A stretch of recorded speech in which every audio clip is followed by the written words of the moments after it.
El Hospital Estatal de Topeka, a menudo conocido como el Manicomio de Topeka, abrió sus puertas en 1872 para los dementes médicos y criminales. Durante más de 100 años se denunciaron abusos y asesinatos en dicho hospital, que acabó cerrando sus puertas en 1997 debido a los abusos y al hacinamiento. Durante su funcionamiento, el Hospital Estatal fue tristemente célebre por su programa de esterilización forzada, el uso de hidroterapia y la castración para tratar a los imbéciles, como en aquel tiempo se les decía a los enfermos. Numerosos informes detallaban el abandono de los pacientes, las violaciones y las palizas. Lo más increíble es que nadie pudo hacer nada contra las atrocidades del hospital porque los trabajadores y los médicos estaban protegidos por el gobierno del estado de Kansas. Hoy en día no queda nada del hospital original, y aunque mucha gente pensaba que el edificio estaba embrujado, fue derribado y eliminado en el 2010. El equipo incluso llegó a retirar las losas de hormigón para que el lugar donde se encontraba el hospital quedara completamente desprovisto de cualquier señal de que alguna vez hubo un edificio allí. Yo soy el documentalista y esto es el espeluznante manicomio de Topeka.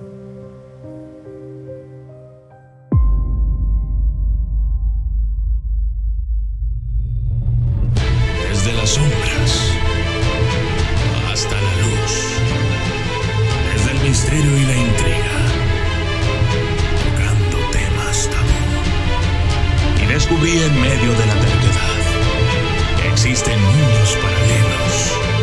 Y a través de mis errores conocí la humildad, haciendo un pacto con el cielo. Yo soy el documentalista. La Sala 18 del Hospital Estatal de Topeka. Los periódicos de finales del siglo XIX estaban llenos de informes sobre los abusos que se producían dentro del manicomio del Hospital Estatal de Topeka.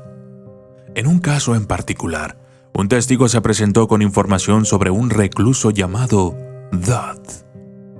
El testigo afirmó que había visto a un asistente patear a Dodd en numerosas ocasiones. A menudo, Dodd era tirado al suelo y el asistente saltaba sobre el pecho del recluso. A veces, Dodd era estrangulado. En la última paliza, Dodd fue derribado y el testigo declaró que Dodd fue arrastrado a la habitación 18. La puerta fue cerrada y el testigo dijo que el recluso se había ido. La puerta estaba cerrada y el testigo escuchó ruidos que parecían de lucha. Finalmente, escuchó un gemido desde el interior de la habitación y Dodd fue finalmente sacado, muerto, por lo que sea que haya sucedido dentro de aquella habitación. Un fiscal del condado trató de tomar medidas contra el encargado, pero el gobernador de Kansas se negó a iniciar una investigación sobre la muerte de Dodd y el asunto fue abandonado. El asesinato de viejos soldados. En 1896 se informó de que se estaba matando a viejos soldados en los asilos del estado de Kansas. Debería haber sido un escándalo, pero en lugar de ser investigado, el asunto fue encubierto. Según un informe periodístico, Gus Mauer, un recluso del Hospital Estatal de Topeka, fue enviado a casa, con los 2 ojos morados, la nariz y el cuello rotos, y el cuerpo acompañado de un certificado del superintendente que decía que había muerto de apoplejía. Pero nunca se hizo ningún esfuerzo para corregir el error, y el superintendente siguió en su puesto. Muerto de hambre. En la primavera de 1911, se presentaron cargos contra el Hospital Estatal de Topeka que supuestamente debían conducir a una investigación. Las acusaciones fueron hechas por antiguos y actuales empleados sobre la condición y el tratamiento de los pacientes atrapados dentro del hospital. Un periódico local publicó parte de una carta que se presentó a la Junta. Deseo hacer la declaración de que John Green, el paciente del pabellón E2, estuvo enfermo en la cama durante 8 días y murió, y durante ese periodo no se le dio comida ni medicina. Se informó de su estado cada mañana y no se hizo nada. El cuerpo de Green fue llevado a la sala de disección.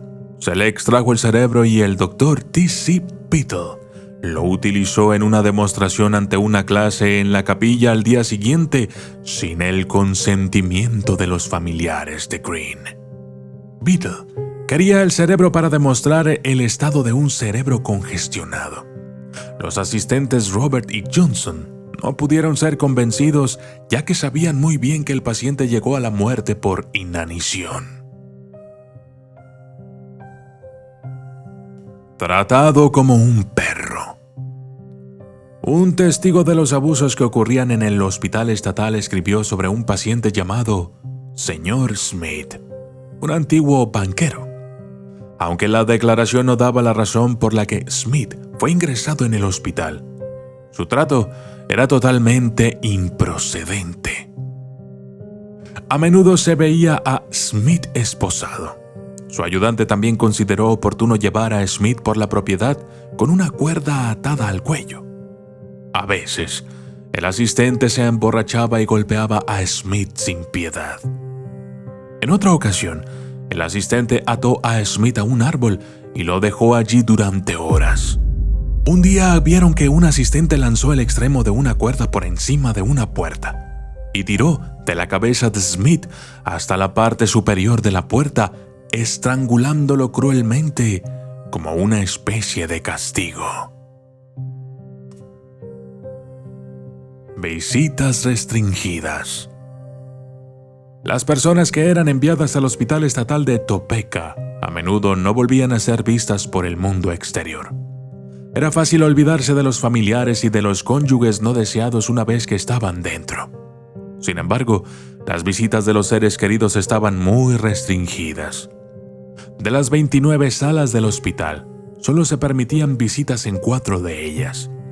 Los padres no podrían visitar a sus hijos dentro del hospital. A los amigos de los internos tampoco se les permitía entrar y tenían 0 derechos de visita. El Dr. Beadle, supervisor del hospital, alegó que las visitas interferirían con el tratamiento de los pacientes. Encerrarte y quitarte tus cosas.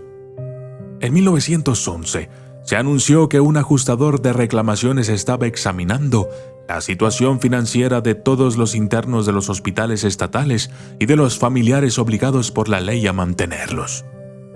El hospital de Topeka quería más dinero del que le daba el Estado. De hecho, el hospital ya había empezado a llevar a las familias a los tribunales y había ganado un caso el año anterior, en el que el Tribunal Supremo dictaminó que podían recuperar por el cuidado de un recluso, desde el momento de su ingreso hasta el momento de su muerte. El hospital quería algo parecido a la ley de locura de Ontario, Canadá, en la que se permitiera al asilo hacerse cargo del patrimonio del paciente y sacar de él todos los fondos necesarios para cuidar al recluso.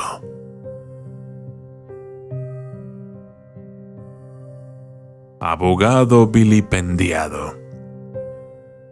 Decir que nadie intentaba luchar contra los abusos que se producían en el hospital sería una mentira. Muchos abogados intentaron asumir los casos o iniciar investigaciones sobre las denuncias de abusos, pero siempre fueron bloqueados. El abogado Hanson intentó conseguir la liberación de varios pacientes del hospital de Topeka. No tuvo éxito, y sus pacientes fueron devueltos al cautiverio sin recibir un examen o una audiencia. Para colmo de males, el fiscal general presentó una demanda contra Hanson por acosar a los funcionarios estatales a cargo del hospital estatal de Topeka y para impedirle molestar a los pacientes del hospital. Aumenta la locura. En 1916, se informó de que la locura estaba aumentando en el estado de Kansas. el estado totalizaba 4.311 casos de locura, con 1.565 de los afligidos almacenados en el Hospital Estatal de Topeka. Era un gran negocio declarar a alguien demente, especialmente cuando el Estado podría hacerse cargo de las propiedades del paciente. Por ejemplo, hubo un gran caso de propiedad en 1918. Una mujer nativa americana de la tribu Potawatomi fue declarada enferma mental y fue recluida en el Hospital Estatal de Topeka. Resulta que también era la propietaria de una importante finca en Oklahoma. El tutor de la mujer estaba a cargo del patrimonio, pero Kansas lo quería para el cuidado de la mujer. Se hicieron esfuerzos a través de los tribunales y los periódicos para vilipendiar al tutor de la mujer, alegando que el tutor estaba saqueando la propiedad cuando, en cambio, se debería permitir que el estado de Kansas se hiciera cargo y se beneficiara de la herencia. Confinado por error. John Crabb era un inmigrante danés en Estados Unidos y apenas hablaba inglés. Trabajaba como lavaplatos en Topeka y tenía fama de tener un temperamento un tanto fuerte.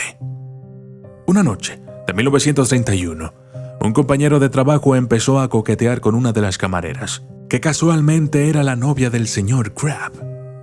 Crabb profirió amenazas verbales y fue llevado a la cárcel por su comportamiento. Mientras estaba en la cárcel, el hombre se enfurruñó y se negó a comer. Se trajo a un experto, que calificó a Crabb como demente. Crabb fue llevado al Hospital Estatal de Topeka, donde fue encarcelado como incurable durante casi 20 años. Durante su estancia dentro, Crabb se esforzó por convencer al personal de que estaba cuerdo. Pero una de las razones por las que pensaban que estaba loco era que se esforzaba mucho por demostrar que estaba cuerdo. Esto enfureció aún más a Crabb, que se negó a cooperar con el personal y se negó a hacer cualquier trabajo. El señor Crabb podría haber muerto en el hospital si no hubiera sido por un grupo de aseguradores daneses que se enteraron de su caso. Acudieron a las autoridades y Crabb fue sometido a una nueva prueba. Esta vez se le calificó de cuerdo. Pero pasaron otros 10 meses antes de que el hospital le diera finalmente el alta en 1950. Y yo soy el documentalista. Y esto fue el espeluznante manicomio de Topeka.